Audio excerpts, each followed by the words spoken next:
This Fed Gov Today program is sponsored by Maximus. On this edition of Fed Gov Today, a preview of the best tech talent of tomorrow.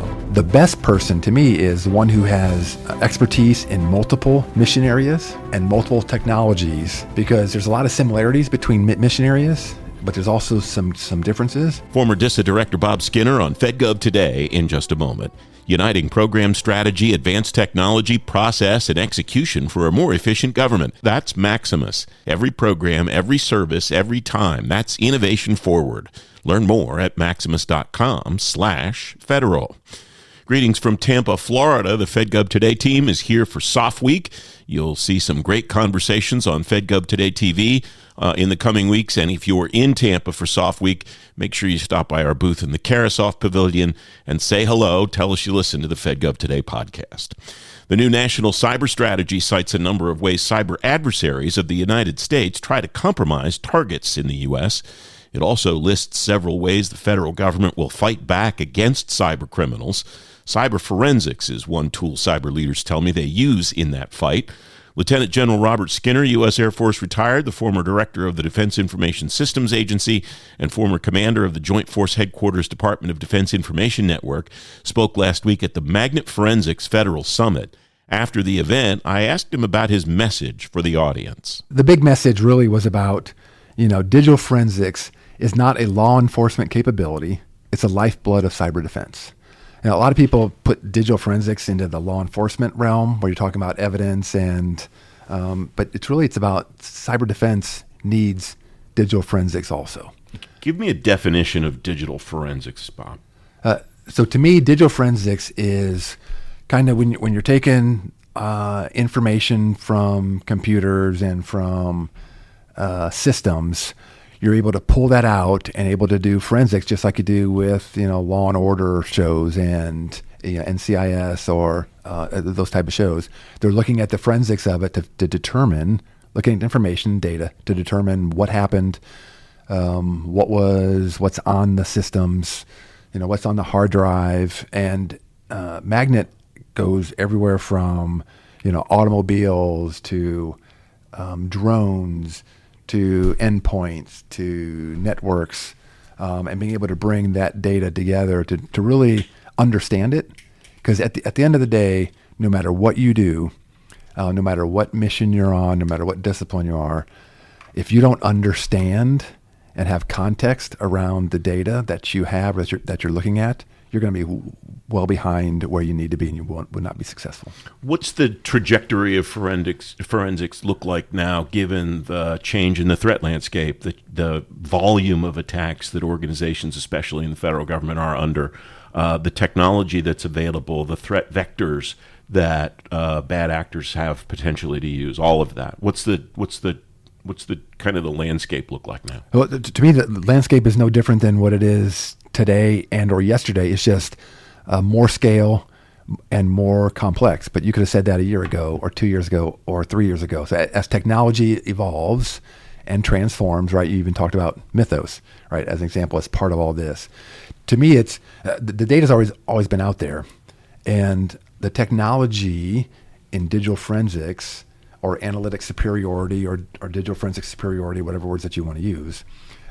It's all about how do you capture the right data and be able to assess, provide context to that, to then understand what a criminal's trying to do or tried to do, what an adversary is trying to do or tried to do, right? Because it always used to be, law enforcement was crime happens and then we do the forensics and it's kind of post-activity. Well, in cyber defense, it's things are happening, and so you want to do it right away. Well, those two battlefields are merging, right? Because even from a crime standpoint, you want to know beforehand. So you want to have the data and the digital data and the forensics to understand not only is a criminal or adversary in your network, but what are they trying to do, or if they're not in your network, where they're going, what they're trying to do. So then you can get a better understanding so you can be more resilient and ready. So that's the piece that's new to me, Bob, is when I think of forensics, to me, in my mind, that it implies after action. It implies we're going to look at what happened and so that we know something about trying to prevent it from happening again. And it sounds like the way that you just described it, that's not necessarily the case. Is that a differentiation because of the cyber field versus what somebody does at, say, a law enforcement officer does at a crime scene? Right. Or am I on the right track there? I think you're on the right track.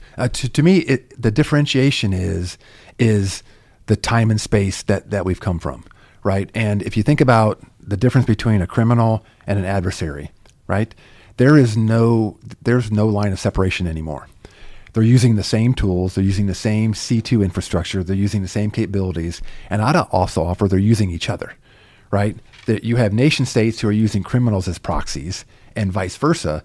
So it's all one and the same. And so in order to stay ahead of that, even in law enforcement nowadays, you can't just be satisfied with after the fact and, getting the digital forensics enabled so you can have a prosecution. You're trying to prevent it because you don't know if it's a criminal or a nation state because they both have similar objectives. One of the issues that I've talked to folks a fair amount about over the years is when you learn somebody's in your network, what do? Do you want to block them off, or do you want to learn more about what they're doing and what they're trying to access and so on? What's the implication of that debate for the work for the discussion that's going on in the forensics community now? Well, it's very big because and it all depends on the mission, and it all depends on what you're trying to understand. Yes, first notion is always block it, and then we do the forensics afterwards, and that way we can kind of determine what had happened. But because of the sophistication, I'd say first sophistication, but also the simplicity of adversaries and criminals and hacktivists to leverage technology, you want to understand more because you may have a piece of the pie, but if you just block, then you may just still have that piece of the pie. But as long as you can monitor and manage and maintain still, then you want to let that ride a little bit so you have better context to see, is there more than what meets the eye? And also gives you a little bit more time for the digital forensics to take hold. You mentioned Mythos a moment ago, and the thing that I came away from that whole discussion about a couple of weeks ago was, how do we know what we don't know? How do we know what's potentially out there, and how do a group of people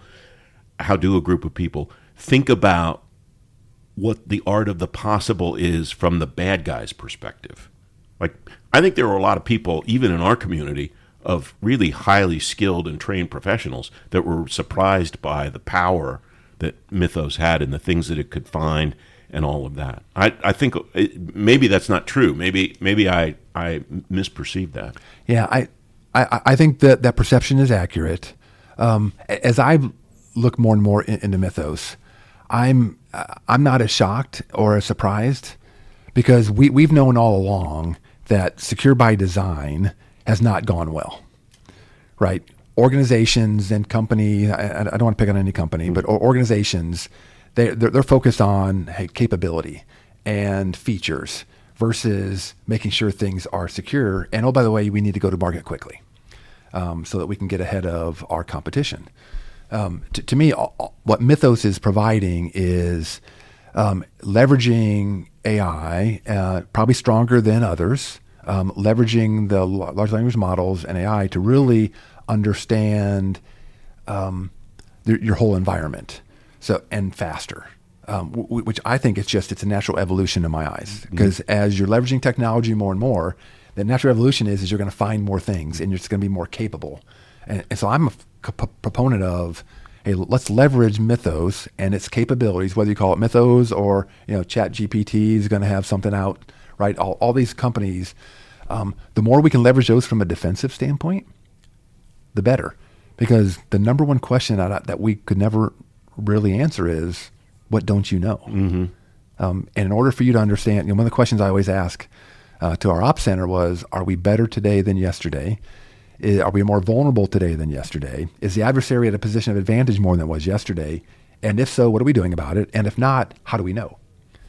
Because it's the unknowns and so to me, all the technology that enables me to know better and have the right situation awareness, I'm all in on.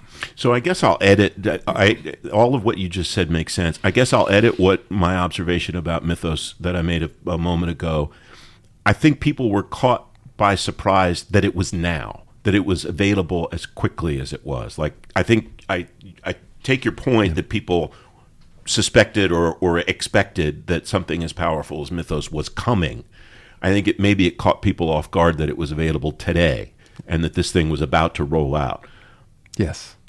What logistically does it look like, and what tactically does it look like to turn a tool like that into something that is a net positive for the software community, for the national defense and security community that has all of this stuff going, that may have vulnerabilities that they need to learn about, and not let it become an offensive tool for somebody that doesn't like us? Right, which is the age-old question, right? Is every technology can be used in great ways, and it can also be used in bad ways. And I think the administration is taking a long look at that to determine what kind of guardrails or what kind of regulations and or legislation do we need to protect that intellectual property and protect that capability, so that it doesn't get into the wrong hands.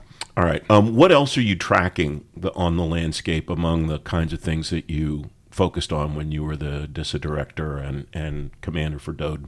So I would offer the big things is it's a continuation of the complex and dynamic environment. And technology is making it harder for the defensive piece, right? It's making it harder for the secure, operate, and defend.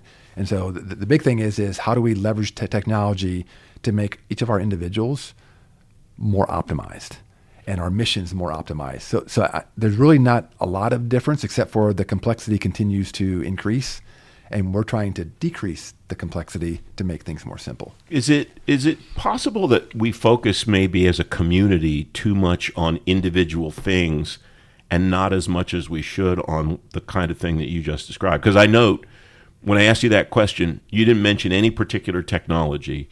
You didn't mention any particular area of specialty. It was at a higher level of thought than that, I think. And I wonder if sometimes we get bogged down too much in AI can do this or that thing, or cloud can do this or that thing, or there's this new contract that's coming in some particular area that we focus on at the expense of what are the broader big things. What's the big picture that we're trying to move toward? I agree wholeheartedly. I think we jump to a particular technology or a particular tactical level discussion when really I think we need to broaden it and come up more strategic.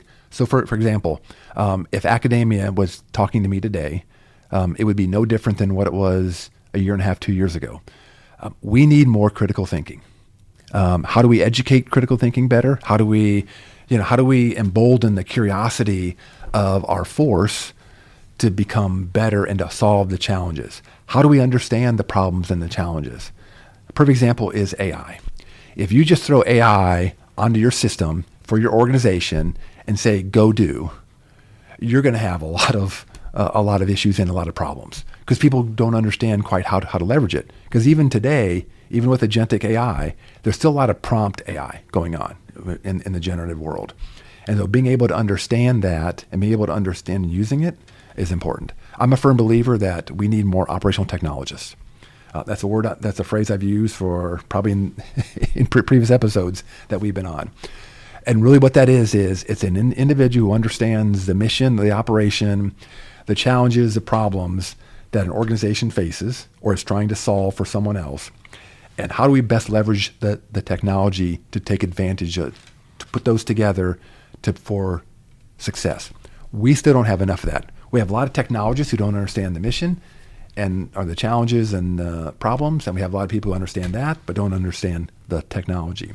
And so being able to leverage academia or other places to help build that critical thinking, the curiosity that can bring that together to have our operational technologists at the forefront of our operations, to me is one of the biggest things we need to do. What does an ideal operational technologist know, or where does she or he come from, background, all of that? Is that somebody that has to have some military education or awareness, knowledge, whatever? What's the skill set that person has that makes them successful? To me, it depends on what area that they're in and what discipline or what sector or whatever.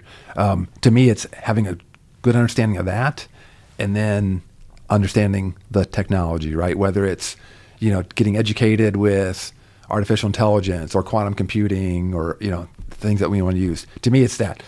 The best person to me is one who has expertise in multiple mission areas and multiple technologies, because there's a lot of similarities between mission areas, but there's also some differences, and you can bring those together to help certain sectors that you may not have expertise on, but you know enough from all these other ones that you can apply those lessons and make them more successful. Where's the best place, do you think, for the government or the Pentagon in particular to grow those people? Is it internal or external? Yes.